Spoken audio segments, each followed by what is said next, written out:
Faut-il poursuivre ou arrêter la transformation de notre pays en cours depuis 2016? C'est-à-dire, faut-il remettre en cause les résultats connus de tous?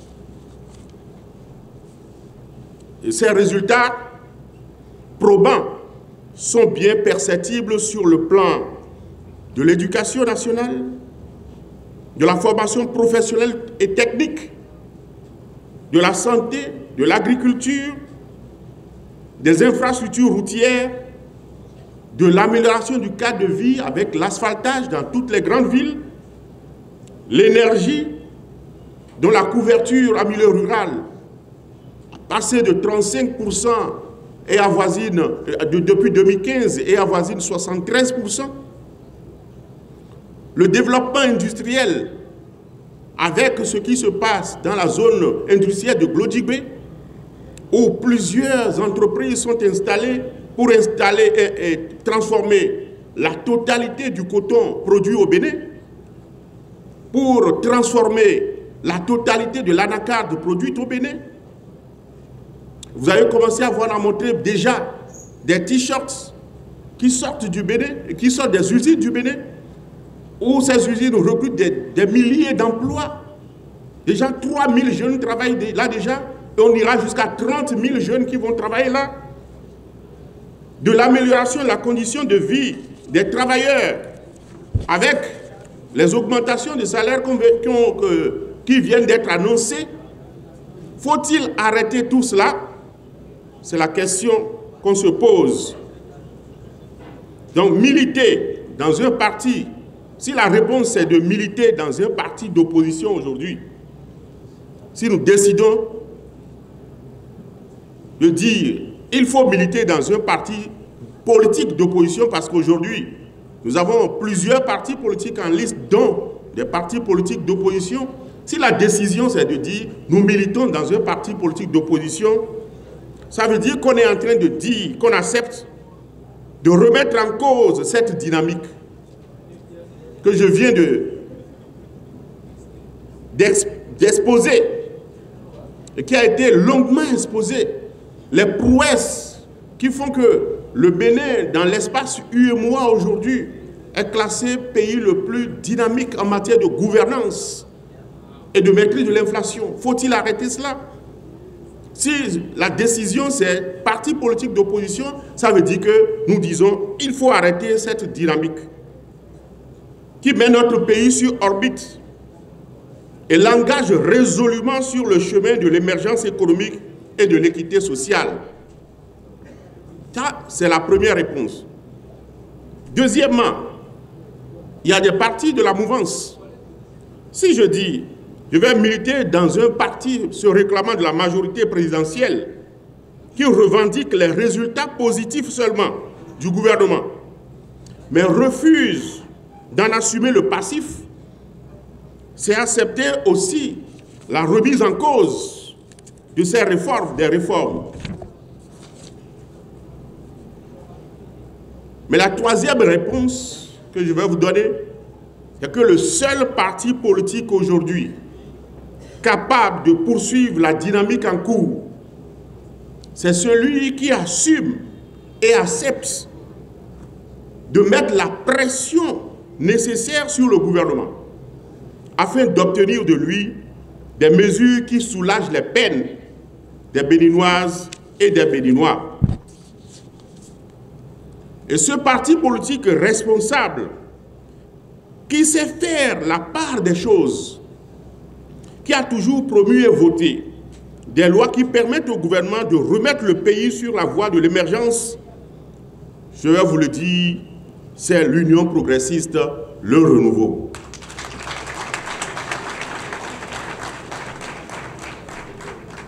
Le parti qui a réussi à plier le gouvernement, à augmenter les salaires des travailleurs et d'améliorer la situation des aspirants au métier d'enseignant, AME, c'est l'UP, le renouveau. Vous avez été aussi témoin des critiques lorsque l'UP, le renouveau, avait annoncé que le gouvernement allait prendre des mesures en faveur des travailleurs. Quand nous on l'a dit, on a été l'objet d'attaques Nous savons ce qui se fait parce que nous y travaillons. Tout le monde de la mouvance peut se dire aujourd'hui, se réclamer de cela pour dire nous l'avons fait, mais nous savons qui l'a fait. Mais quand c'est bon, tout le monde peut dire nous avons fait cela.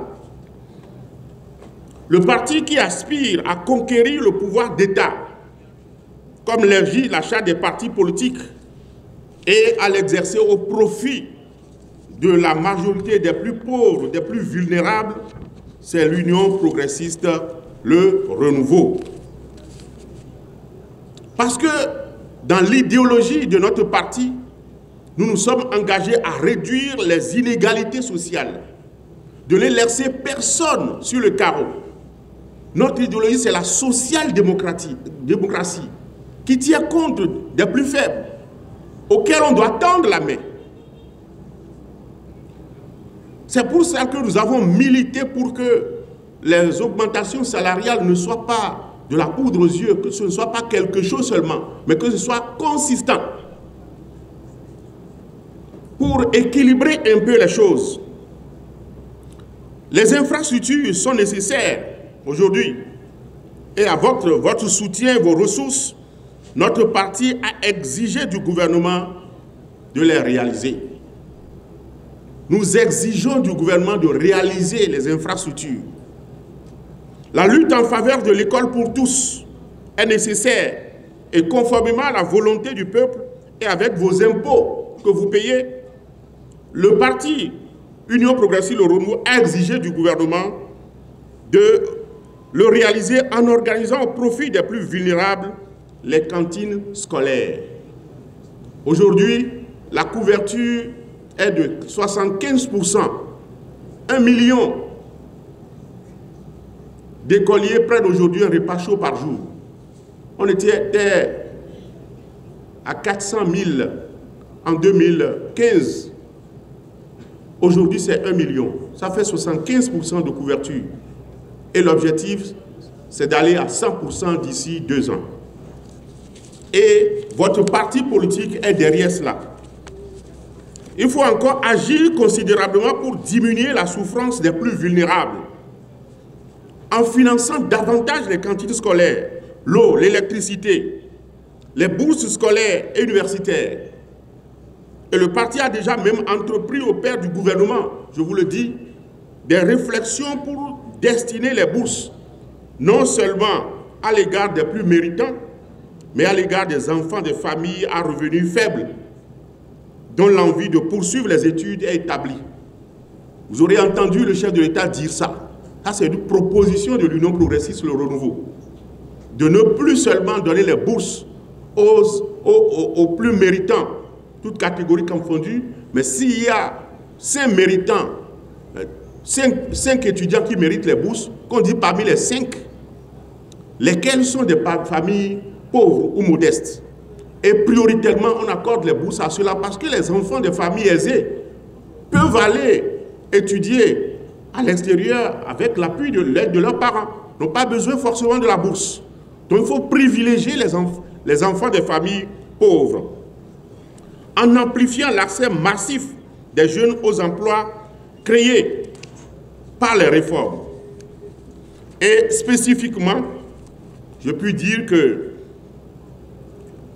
qu'est-ce que nous avons pu faire dans le COUFO spécifiquement? Depuis la création de l'UP Le Renouveau, en 2018, c'était l'UP, est devenu récemment UP Le Renouveau, où nous sommes engagés aux côtés des réformes entreprises par le gouvernement actuel.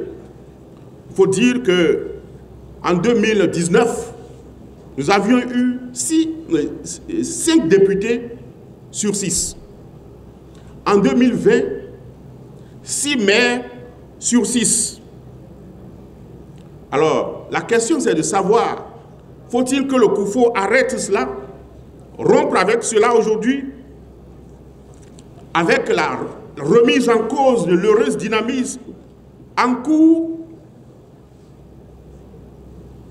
La jeunesse estudiantine du COUFO va-t-elle refuser que l'assiette des bourses universitaires s'élargisse aux familles à revenus faibles?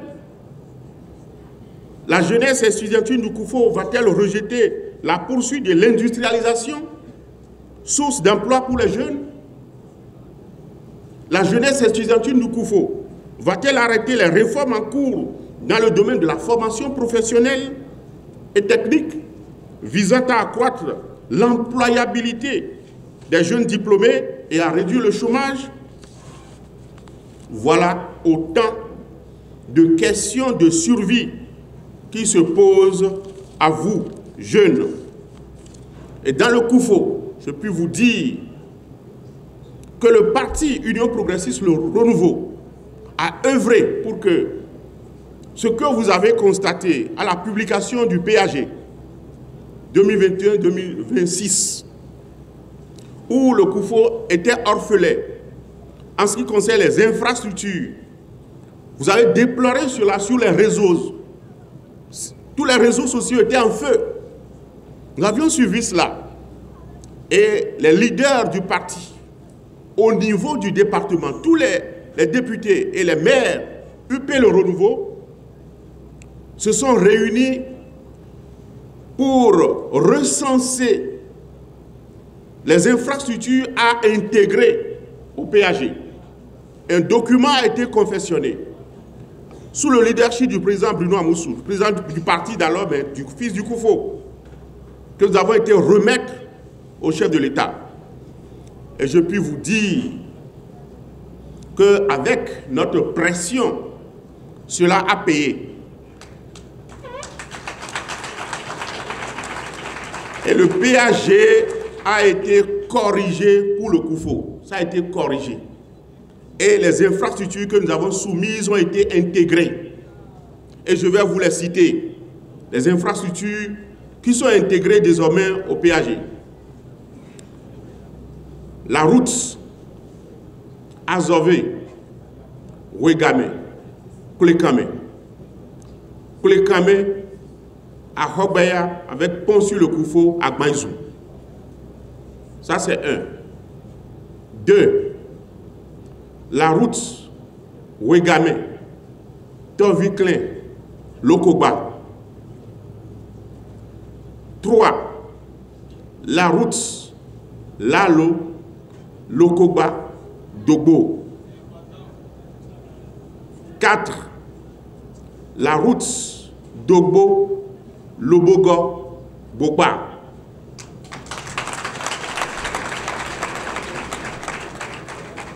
Et 5.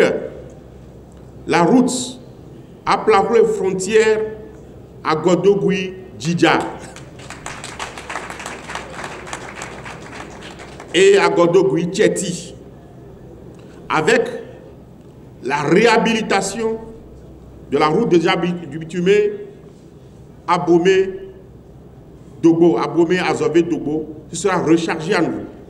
Ça veut dire que l'engagement politique paye, le militantisme paye. S'il n'y avait pas de politique dans le Koufo, vous voyez que le PAG qui était publié, c'est fini pour le Koufo. Mais parce que les politiques se sont réunis, ont fait le lobbying et ont agi, ça a été pris en compte. Je vais finir, conclure en reprenant à mon compte les mots suivants du président Joseph Djogbenou prononcés ici même le 2 décembre dernier pour ceux qui y étaient. Il dit: je ne pense qu'on doit arrêter le processus qui a permis que depuis 2016, tous les examens ont été organisés. On n'a fait que des routes. On n'a fait que faire croître l'économie. On n'a fait que penser au plus grand nombre. Certes, avec des insuffisances.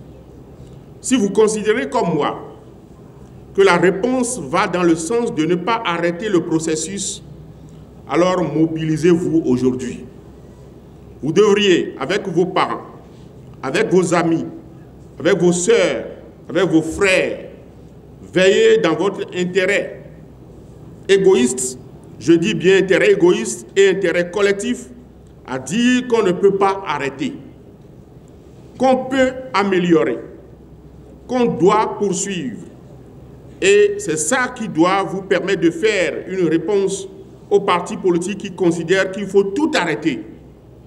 Mais alors, si on n'arrête pas, quel est le parti politique en capacité de continuer de construire davantage, de faire en sorte que vos aspirations soient satisfaites, d'enrichir par la réflexion, d'enrichir les solutions qui seront applicables après-demain?